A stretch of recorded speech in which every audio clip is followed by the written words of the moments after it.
Good morning. Welcome to our Sunday service, Unitarian Universalist Church of Augusta, Georgia. Today, January 31st, our service will be by Reverend Don Cameron. The title of our service is called Cherish Your Doubts. David? Good morning, all, on this rainy Sunday morning. Our opening hymn this morning is hymn number 1007, There's a River Flowing in My Soul, and I'm happy to say that Ruth Pendergrass will be leading us on this hymn.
Our announcements this morning will be from our board member, Marcia Frank.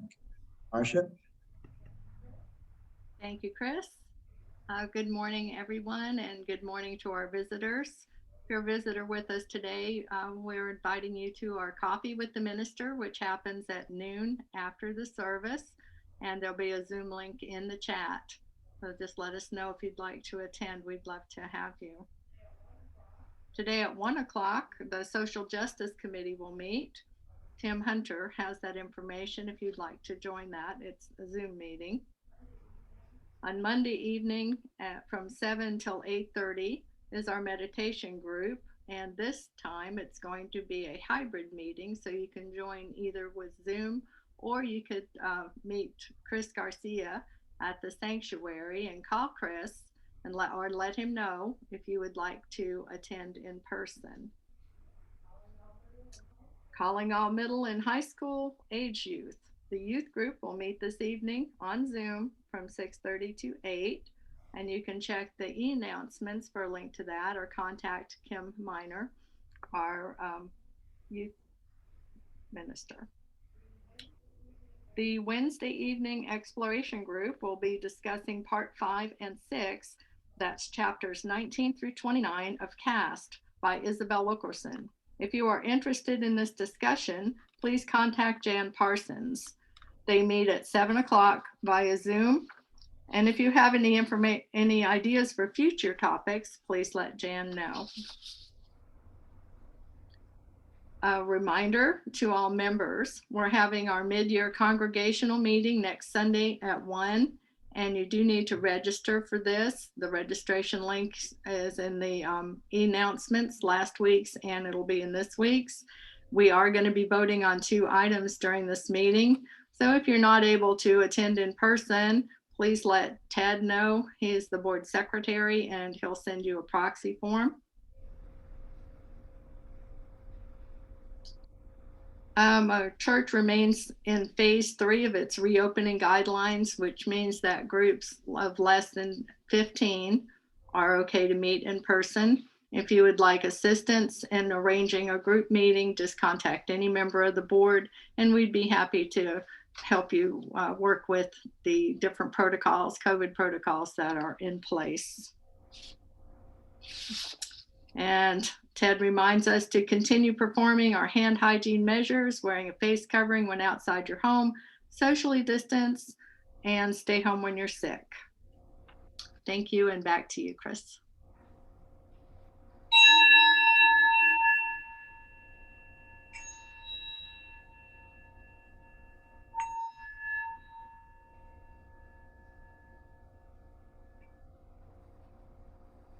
Our chalice words this morning are from Heraclitus of Ephesus. Heraclitus, get it straight. Say it with me.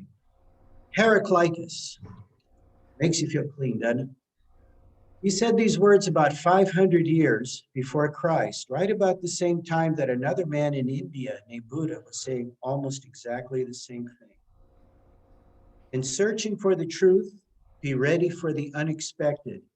Change alone is unchanging.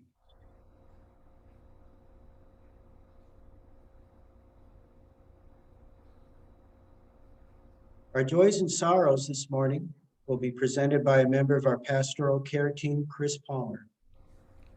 Chris? Yes. Good morning, everybody. Now is the time in our service when we invite everyone to share in the joys and sorrows that have recently come into our lives. First, we want to remember those who cannot be with us today, and we also remember those in military service and their families. If you would like to share a joy and sorrow, please raise your hand, and when you're called upon, unmute and stop the video and start your video. Sorry. Is there anybody? Amen to that. Well, I've been meditating off and on since I was a kid. I began consistently meditating about 6-7 years ago. One of the first realizations or experiences I had once I started seriously meditating was the discovery that thinking and feeling of emotions are an activity. They're not who you are. That's a very strange thing to realize. Thinking is something that you do. Feeling is something that you do. But you find that it's not who you are, which means that over time, you have some control or can acquire some control over those things. This morning, we're going to do a short meditation exercise. This isn't so much meditating as learning how to meditate. As in last week, this is an exercise that will teach you a fundamental practice that is universal to most common forms of meditation. And it involves 4 steps that you can practice and explore on your own. So please note these 4 steps. The first is posture, and then presence, and then who is observing, and then the separation of observing and experience. Those are the 4 takeaways. Posture, presence, who are you, who is the experiencer. So we begin with posture, and posture is important to all forms of meditation. I imagine most of you are probably sitting in your kitchen or your bedroom or somewhere. You're probably sitting in a chair. That's all right. What you want for posture in the beginning is to align your back straight without straining to hold your back straight. So you get comfortable. One way to begin that is to lean forward and kind of arch your back a little bit the way a cat does. And then slowly bring yourself back and let your back kind of come back to a normal position. And when you feel like your back is kind of straight, relax and let your back stay there. Imagine the vertebrae of your back is like a stack of tuna fish cans. You're sort of stacking the tuna fish cans on very carefully so that they'll stay in a little tower of tuna fish cans. So you lean forward, lean back, relax forward until your tuna fish cans feel like they're all straight. Now, when your tuna fish cans are lined up straight, you'll feel straight without making an effort to hold your back straight. If you're sitting in a chair, it should be very lightly touching the back of your chair or not at all. Now balance your head on your neck so that your head feels straight. It's not forward, it's not back. It's just balanced in the middle without effort. So your tuna fish cans are straight and your head is balanced in a normal, relaxed way on top of your neck.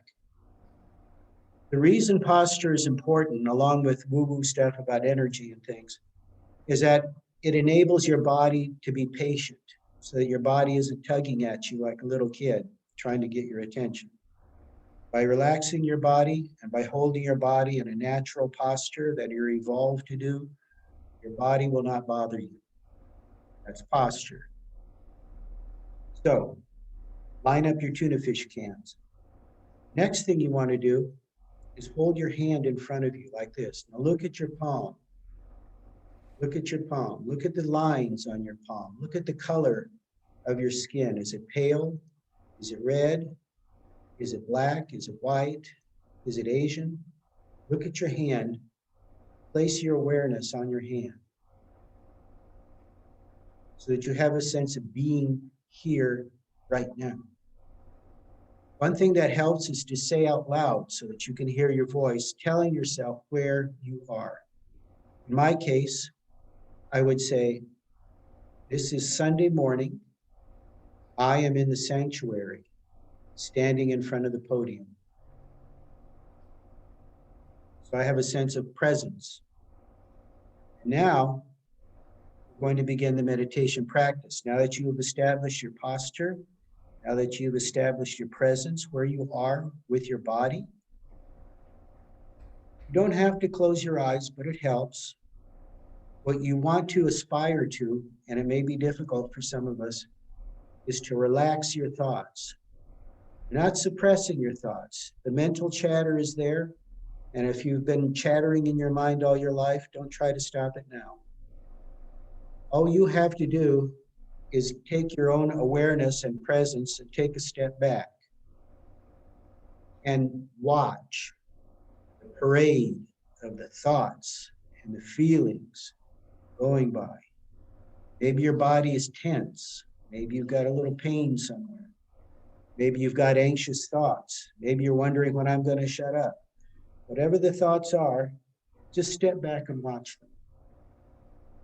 What you're going to discover after a minute of this is that almost everything that you're thinking about has nothing to do with what you're actually doing right now. That's interesting. Why are you not thinking about this? Where does that come from? I'm going to meditate for 1 minute. I'll mind the time. Line up your posture. Line up your head. Say to yourself where you are so that you can hear yourself say it, and then try to get a sense of being where you are right now. And then for 1 minute, just watch. You don't have to do anything else. Just watch what's going on in your head.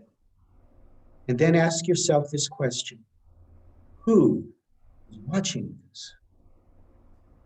There is the experience, and there is the person experiencing those thoughts. Who is that person?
Thank you. I want to encourage you to explore and practice this on your own. Remember your 4 points: posture, presence, experience, who is experiencing.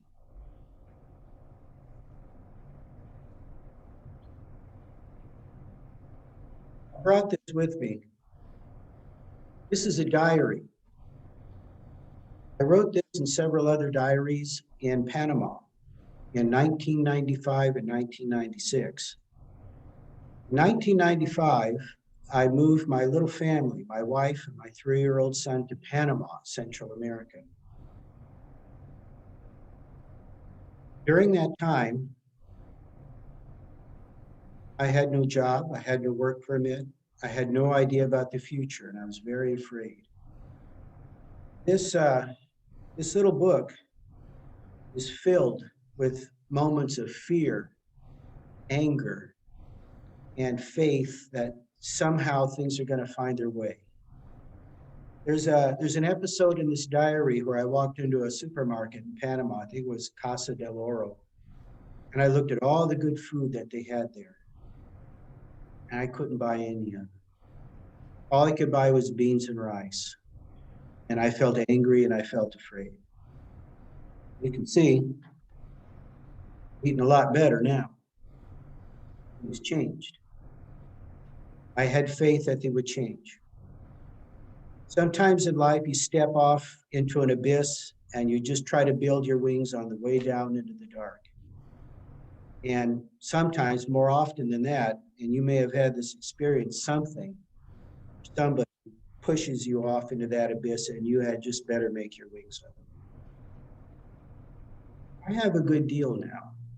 I can eat what I want. More than anything, what I cherish is that I have a spiritual family. I have this. I've got a pretty good deal going. Now, about you. Have you ever been pushed off into the abyss and just had to have faith in the future?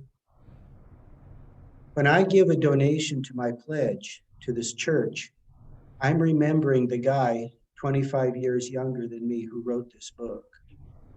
And I'm remembering what it was like for him, hoping for this day. When I give my pledge, when I give money to this church, I'm not doing it so that I can take it off my taxes. I'm doing it to say thank you. Saying thank you to God or luck or however you see these things. I'm also saying thank you to the guy who wrote this book for having faith in the future. What about you? Are you thankful? Can you make a gesture of gratitude that someday, even though our deal right now isn't that great, that someday it will be again, and invest in that future? Someday it will be again. Now the offering will be gratefully accepted.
Good morning, everyone.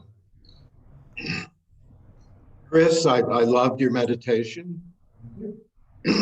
And your way of asking for money, I think I could learn. But investing in the future. Before I begin the sermon, I'd like to tell folks that the Circles Task Force report, all the circles that we held, that information has been emailed out to all of you. And please look it over, because the task force is going to present, and we discussed a bit at the meeting. And please know that just the production of this report is not the end. It's just the beginning. We're going to, as Chris says, invest in our future. So Chris, thank you. And read the report. It's really, read it. Okay, transitioning to sermon. It's called Cherish Your Doubts. Well, you think you have doubts? Listen to Woody Allen. How can I believe in God when just last week I got my tongue caught in the roller of an electric typewriter? Yes, this is very dated. I am plagued by doubts. What if everything is an illusion and nothing exists? In that case, I definitely overpaid for my carpet. If only God would give me some clear sign, like making a large deposit in my name at a Swiss bank. We are skeptics, empirists, and alternate believers. We Unitarian Universalists, we rely primarily on our senses and on our reason. We believe that the earth is round because we've seen pictures of it turning in space. We believe that electrons spin around the nucleus of an atom because learned people have reasoned it out. If we believe in God, it is because we've come to think that the universe is best explained that way, or because we ourselves have had experiences of universal love, healing, or grace. We do not believe simply because we are taught that way. We do not accept the unacceptable, no matter how many other people do. We are all doubting Thomases, all. Now, who was Thomas? He was one of the disciples who didn't happen to be around the first time the resurrected Jesus appeared. Naturally enough, he was quite skeptical of his friend's story. The second time Jesus appeared, Thomas was there, still skeptical, until Jesus invited him in to put his finger in the nail hole of his resurrected body. At that point, Thomas, now having experience of his own, gave up his doubt and became a believer. Agnosticism is a very fancy word for doubt. When someone says that they're agnostic, they mean that they themselves don't know whether God exists or not. Now, agnostics are not atheists. Atheists believe that it is impossible for there to be such a thing as God. They just can be just as sure of themselves as the orthodox, the true believers can be. While agnostics, they're not so sure. They may lean towards believing or not believing, but their faith is firmly tentative, open to new insights, new experiences. They see the gray between yes and no. They feel the ambiguity of things deeply. They understand the complexity of living and acting in the world. Even more, agnostics are aware of the limitations of the human mind and heart. They doubt that it is possible to know everything, understand everything, be sure of everything. I know all this sounds wishy-washy, but I don't think it's necessarily a bad thing. It is, after all, people who are cocksure of themselves of what they believe that cause an awful lot of trouble in the world. Wouldn't it be nice if the 9/11 terrorists have had a little crisis of faith? If the people who shoot up Abortion clinics were just a little less sure of themselves. And if the US Capitol coup crowd could question their political dogma just a few seconds to realize that Trump was and is lying. They all could use a little doubt. I offer 3 good reasons to doubt. You may have more. First, when I doubt, I believe I can trust my own mind and imagination to seek after truth. I have faith I can be my own theologian. Second, I doubt because I care enough to really examine what I believe. If I didn't care, I wouldn't bother to doubt. The world is full of comfortable church folk who, if they had to say so under oath, would say that they really don't believe a lot of what the church tells them to believe. Now, this discrepancy does not bother them enough to make a change. The world likewise is full of folks who are living in the secular world of entertainment, stimulation, and possessions, who, if they had to say so under oath, would have to say that they believe that there is more to life than secular culture allows. But they don't go looking for more because it just doesn't matter to them that much. Of course, we Unitarian Universalists, because at some time in our lives, we decided it did matter. Our doubt can be seen as a measure of our passion about religious matters. It's a good thing and a natural thing. This brings me to the third and last reason. Doubt is developmental. Those who study faith and the way people grow in faith say that the stage of doubting and questioning is a natural stage in faith development. It usually begins as a teenager.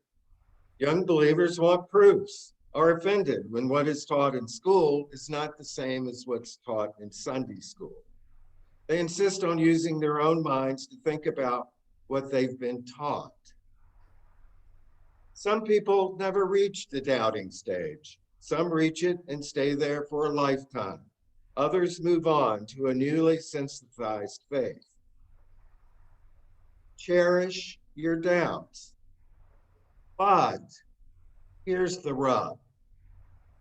Your doubts are not much good to you unless they become attendants of truth.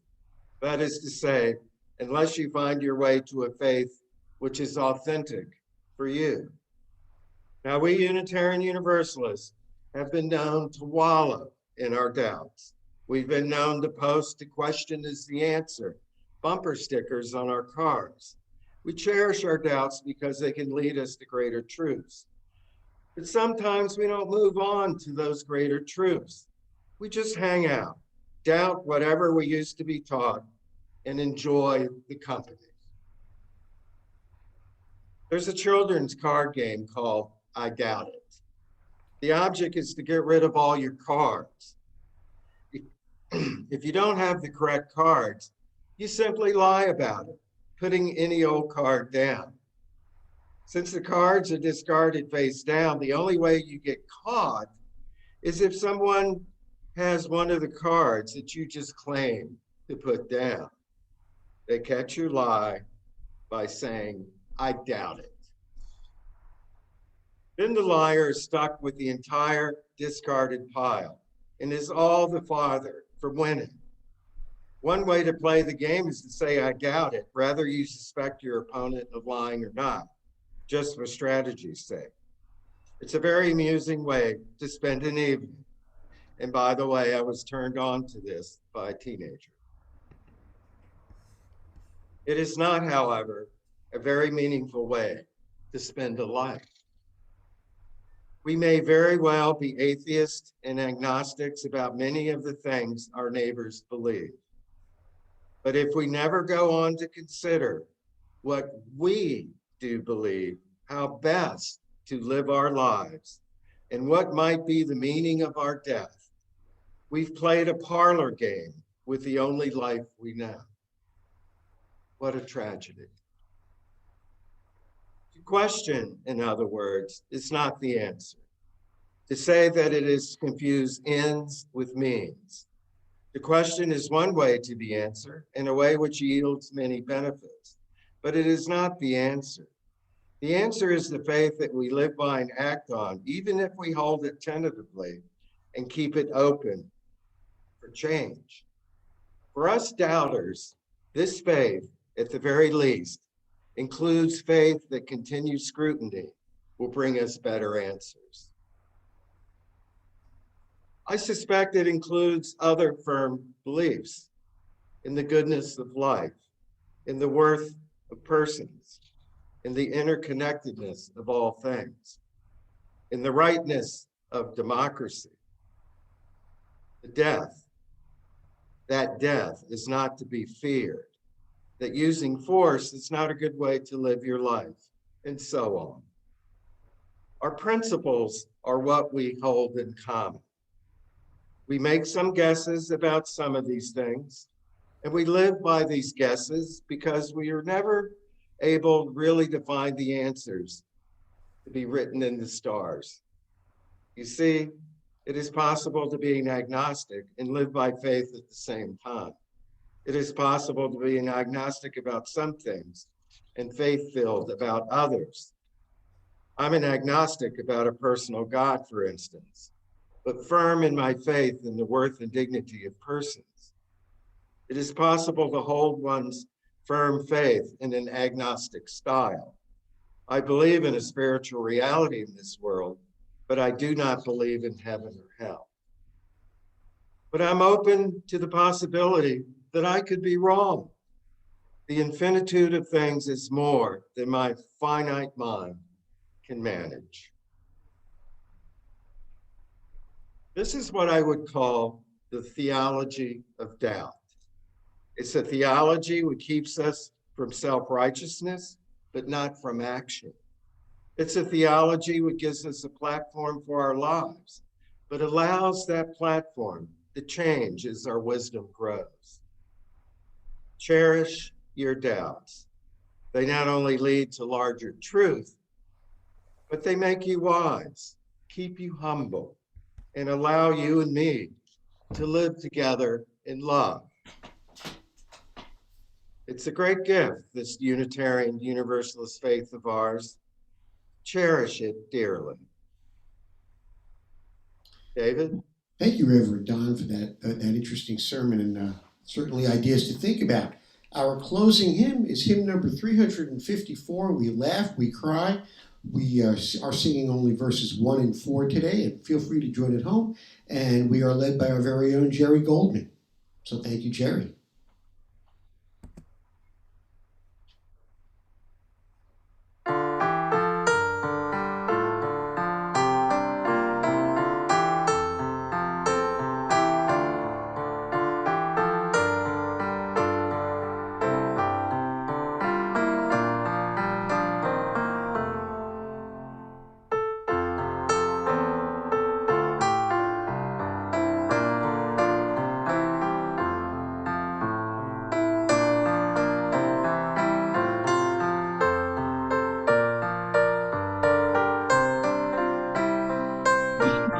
You feel the freedom just to have some time alone.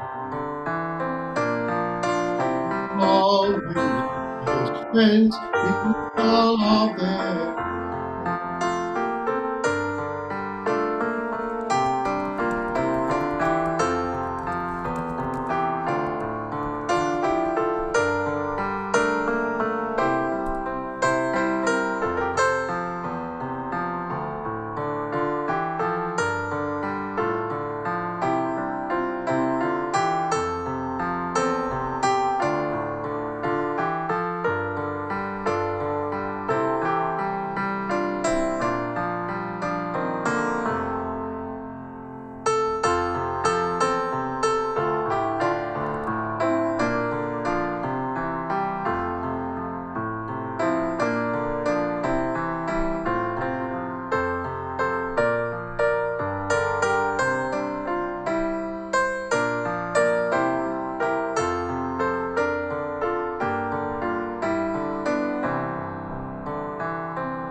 Our closing words are from the poet T.S. Eliot. What we call a beginning is often the end, and to make an end is to make a beginning. The end is where we start from. We shall not cease from exploration, and the end of our exploring will be to arrive where we started, know the place for the first time.